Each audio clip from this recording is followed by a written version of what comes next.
안녕하세요. 종교평화연구원장 이병두입니다.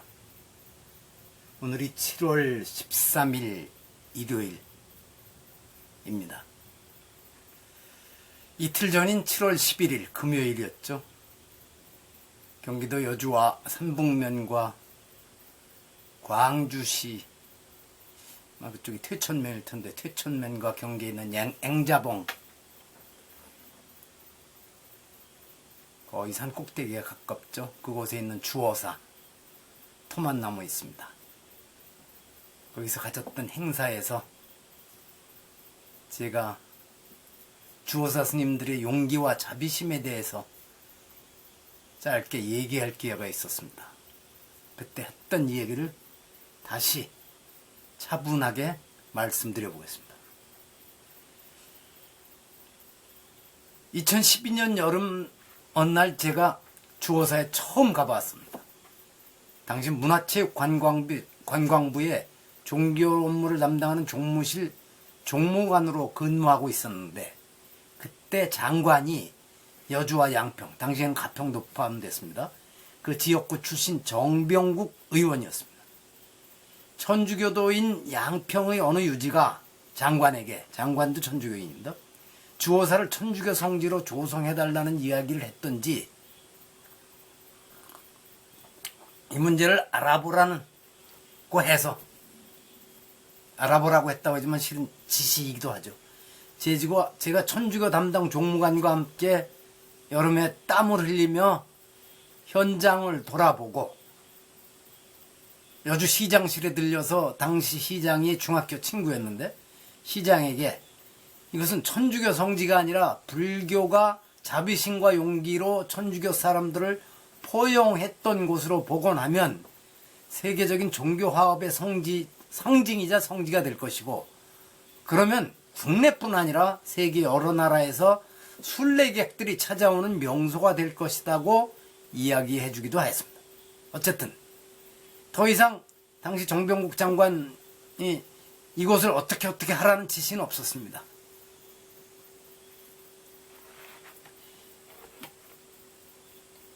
이제 본론을 말씀드립니다.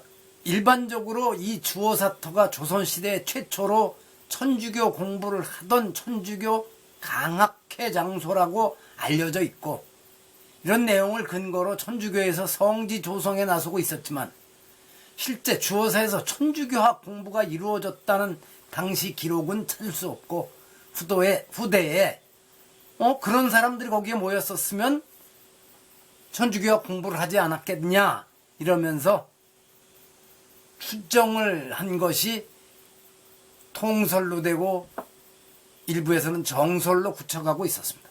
어쨌든 이곳에 있던 의징 스님의 비를 1698년에 세웠다는 기록으로 볼 때 17세기 말 18세기 초까지 주어사가 중요한 사찰이었던 것은 확실합니다. 그 시절에 그렇게 비석을 그만한 규모로 세울 수 있는 것은 절들은 많지 않았었습니다. 또 그곳에 있던 다른 스님의 부도는 지금 여주 박물관에 가 있습니다. 이 자리에서 또 말씀드리면 1970년대 초반에 천주교 측에서 이 의징대사 비를 좋게 얘기하면 무단 반출이고 솔직히 얘기하면 약탈 내지는 도난해서 그들이 성지라고 하는 서울 서북 쪽에 잠두봉, 그들은 절두산이라고 하죠. 그곳에 가져다 놨습니다. 마치 서양의 제국주의 세력이 아메리카 대륙에서나 아니면 이집트 가서나 인도 가서 마구 약탈해 가듯이 그랬었었죠. 자, 이건 원래 원고에 없는 내용입니다.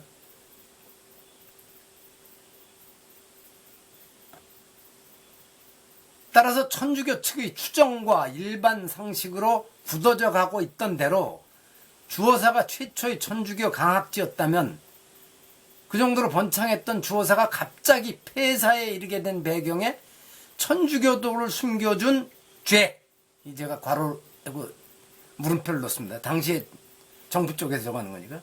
그 죄가 관에 발각되는 사건이 있었을 것이라 추정할 수밖에 없습니다. 일반인들이 상식으로 믿고 있듯이 만약 이곳이 최초의 천주교 강학 장소가 확실하다면 이것은 천주교의 성지 차원을 넘어 세계에 내세울 수 있는 종교 화합의 성지로 가꾸어야 마땅할 것입니다. 저는 이미 오래전부터 이 문제에 관심을 촉구하며 이런 제안을 한 적이 있습니다. 제가 2012년에 그곳에 가기 전에 지금 정확하게 기억나지 않지만 불교 포커스가 됐는지 어딘지 모르지만 이런 내용의 글을 쓰고 그 다음에 다른 매체에도 이 내용은 몇 차례 다시 또 올렸습니다. 요건 그때 썼던 내용입니다.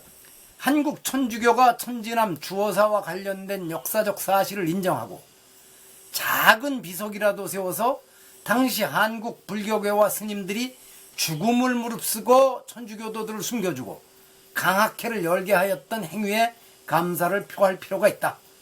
이건 강학회를 거기서 했다는 전제하에서 얘기하는 겁니다.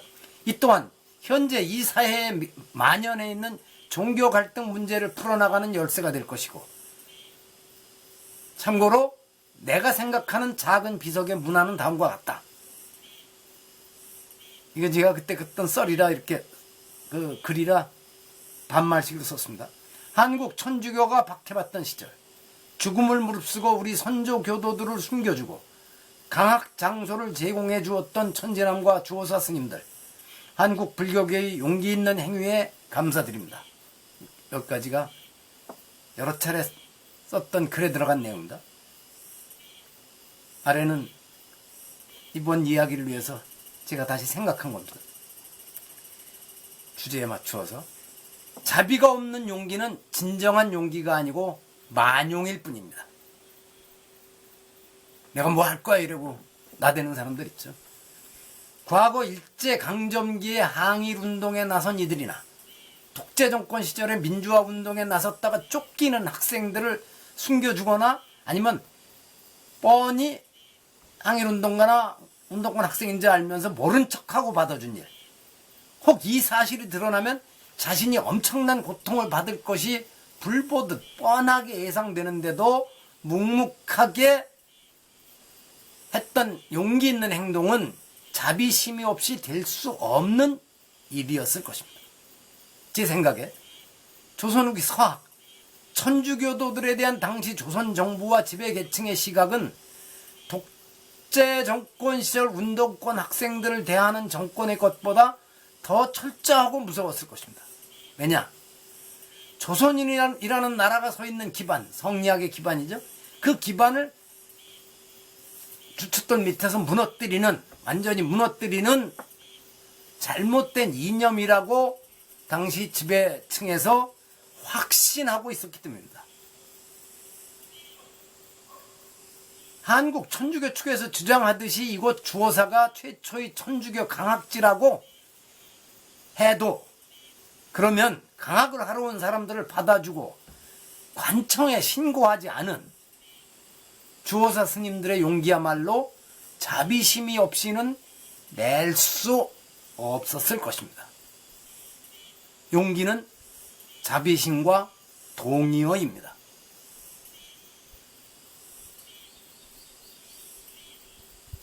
자비심이 없는 용기는 용기가 아니죠. 용기를 가장한 만용이고 폭력행위이고 로 흐를 수가 있습니다. 들어주셔서 감사합니다.